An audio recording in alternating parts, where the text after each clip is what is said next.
Hi, everybody. I'm Blayne Gilmer, and welcome to a very special edition of the Inside Slant. The guest tonight really needs no introduction, but I'm going to introduce him anyways. From Gainesville, Georgia, the phenomenal AJ Styles. Mr. AJ Styles, how you doing tonight? I'm good.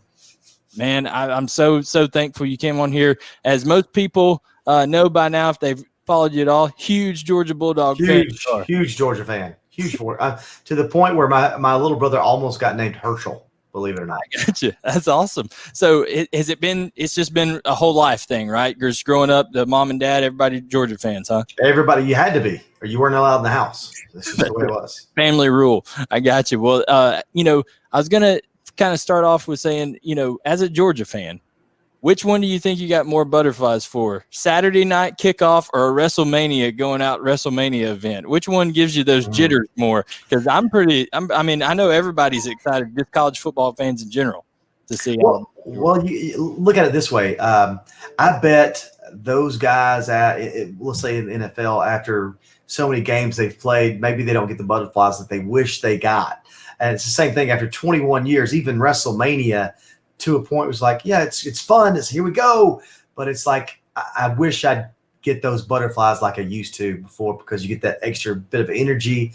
You jump higher, you move faster, react. Everything's better. And the fact that I don't get that as much as I'd like to anymore. So I'm going to have to go with, a Saturday football game, kickoff. Here it comes. Oh man, I get coach chills just thinking about it. Absolutely. It is a huge game, as we've, talked about here on Bulldawg Illustrated, breaking down this game. Number 2, Alabama, number 3, Georgia in Tuscaloosa. So before we get into the specifics of the game, kind of want to make some parallels to this game. I mean, there's a lot of stuff that's in this game that's similar to what you have going on in your life as a WWE performer. You broke into WWE after kind of a circuitous route. You didn't take the Brock Lesnar route straight to the top in WWE. Same with Stetson Bennett, quarterback at Georgia, having to go to junior college and things like that. Now he's QB1. Your route to WWE champion and a main event guy and Stetson Bennett's kind of similar, are they not? Well, the more I hear about Stetson's story, if I've gotten it right, which I'm not so sure, because it sounds like too good, but I've been there, like you said. I'm a guy who took the longest route possible to get to WWE. It was 16 years, of performing before I got to the WWE. So, yeah, it was a long time. But like, from what I'm hearing, you got to correct me if I'm wrong. Did he go to Georgia? Was recruited by Georgia, left Georgia, went to junior college, murdered it over there, and then Kirby's like, "Hey, man, you come back over." And then still not really saying you're going to get the starting position. And then he comes in, I want to say the second quarter, and holy crap. I've heard that this guy, even though there were people in front of him, was the best quarterback at Georgia. I want to say I heard it when he was a freshman. So for them to say that way back when, and how good he is now, and I'm so thankful that we found a quarterback in Stetson Bennett, the fourth. The fourth. Hey, there you go. A lot of Stetson Bennett's leading up to this. But you're absolutely right. From a walk-on at Georgia, a guy who absolutely just balled out in high school. I mean, he had thousands and thousands of yards passing, all these touchdowns, but just wasn't highly recruited. One, because of his size. You can kind of know about that too. You're not the wrestler. You're not the size of Brock Lesnar, but yet you're performing on that main event level. And now here's Stetson Bennett doing kind of the same thing, overcoming not only the route, but the size as well. Yeah. And it's you got to overcome it no matter what kind of sport you're in. If you're not the biggest guy there, you're going to have to prove yourself. So you're going to have to work harder and, not worry about what other people are saying. I know exactly how he feels because I've been there. Like, no one thought that I would do well in the WWE. We did well here, he did well there, but this is the WWE. Well, you got to show some grit, and that's the thing I love about Stetson Bennett is he has grit. I don't know if you saw that run. He lowered his head and bam, and I think they took him out after that play. He's like, "I'm fine. Don't take me out," and he went back in as soon as he could. But that made me like this kid even more.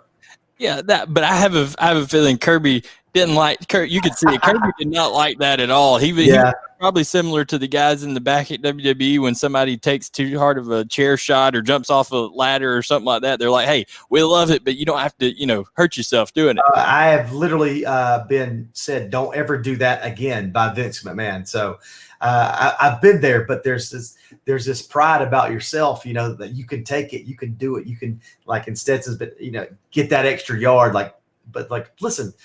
You're an investment. We need you for the whole season.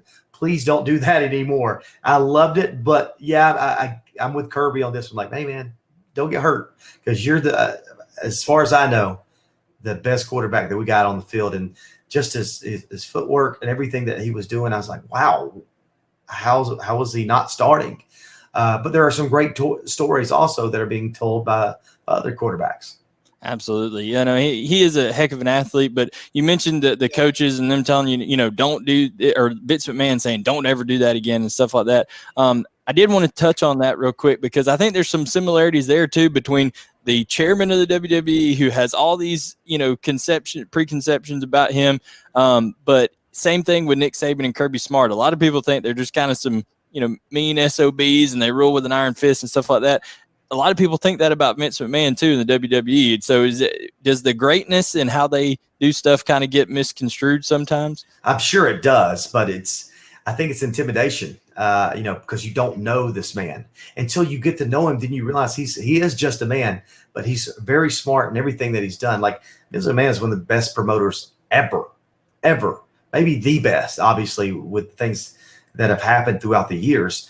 And I would assume that Kirby and, they're just great coaches until you get to know them, sit down and talk with them just one-on-one. You'll start to realize, okay, I know what kind of guy this is, and now I can be myself around him. Absolutely. So, like we mentioned, we got two great programs going at it, two great head coaches, even though Saban looks like he won't be able to be there due to COVID, but still that great culture that's there. So just kind of give us your thoughts. Big Georgia fan, what you've seen so far this year. What are you thinking going into this one? Before we break this one down, what are you thinking going into this one? I think our defense is as tough as nail when it comes to the running game. It's unbelievably awesome. I do worry about the passing game, if you will. Even if you won't, it's still phenomenal. I think our passing defense sometimes gets scary, but we have to put points on the board on offense. That's no doubt about it. And I think we got the right guy with the ball in Stetson Bennett. I think we got our running game starting to go. I think we got a couple running backs that can get the job done. We don't have some of the same running backs that we did, but we have guys that can get the job done. So I wish I could. I want to say we're going to murder them, but we know it's going to be a close game. We hope it's a close game. Alabama is a tough team. One of the toughest teams in the nation, has been for a long time. So, I'd be happy if we just made it a game.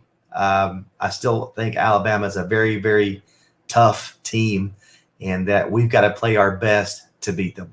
Absolutely. They're extremely talented, but I think, so one thing that people are seeing now, like 24/7 Sports just came out today, Georgia now, by their rankings, all the composite stuff, recruiting, has the most talented roster in college football. So that gap used to be Alabama here, Georgia here, and now I think the talent is there. Now it's that believing you can go get it done, right, and overcoming it. Think it, believe it, do it. That's something my coach used to tell me, and it's stuck with me for now over 20 years. So I think that's a good attitude to have. And we have been closing the gap since Kirby got the head job with recruiting. We've done really, really well. Now, hopefully we just put those kids to work and let them do what they do best. I got you. So do you have anything in terms of the game that you think, what if you come down to it, you say this is what we got to do to win? What do you think Georgia's got to do? What are you excited about? Well, I think we've got to be perfect, which is very difficult, but it can be done, because at the same time, so does Alabama. They also have to play a really good game. I think as long as we hold on the ball, turnovers is where you lose the game. As long as we can hold on the ball, no interceptions, play hard. I think we can pull it off. I'm always a guy who's always on the side of believing we can win, no matter what. We can be 30 points down. I still believe we can win. So I will never be convinced that Georgia can't win the game. Is it going to be tough? 100%, but that's the way we like it.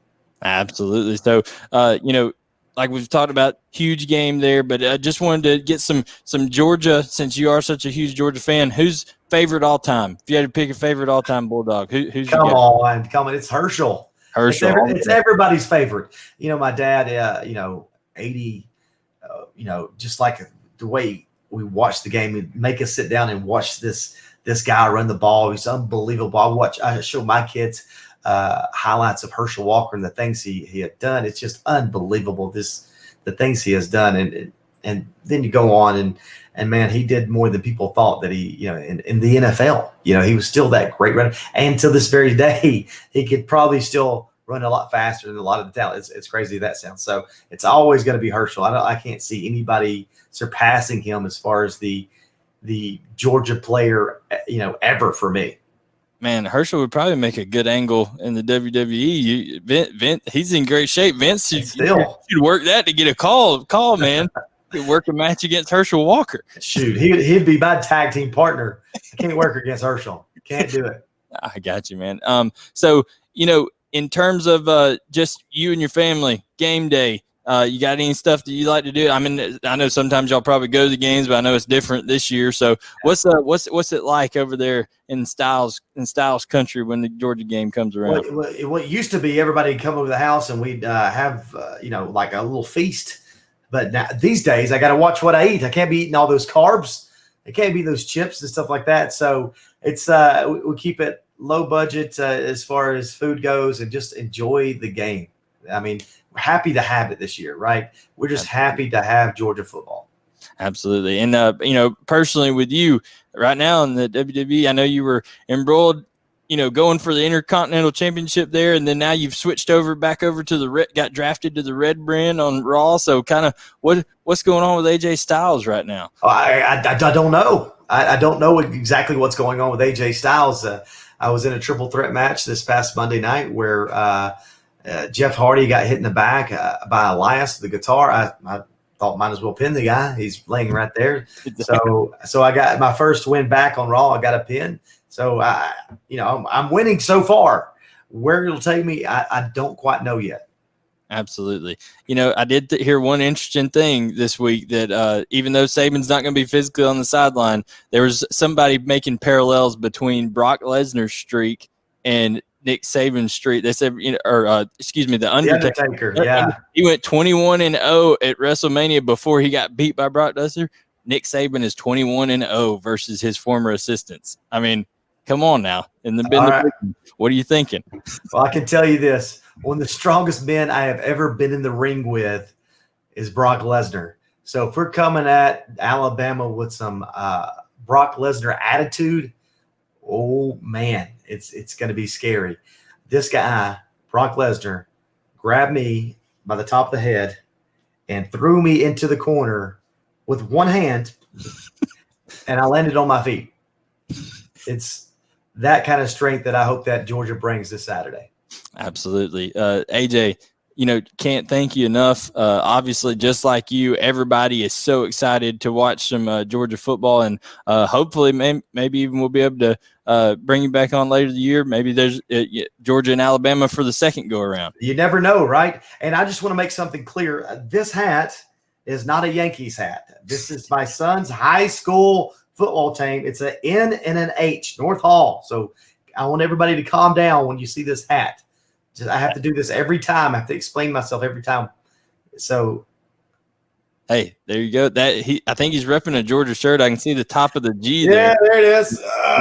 Hell yeah. Georgia shirt. But yes, North Hall High School, the North Hall Trojans. I'm an alum. His son goes to North Hall. AJ plays football for the North Hall Trojans over there. So, AJ, man, can't thank you enough. So excited that you came on the Inside Slant and talked a little Georgia football. And like I said, I'd love to have you on later in the year.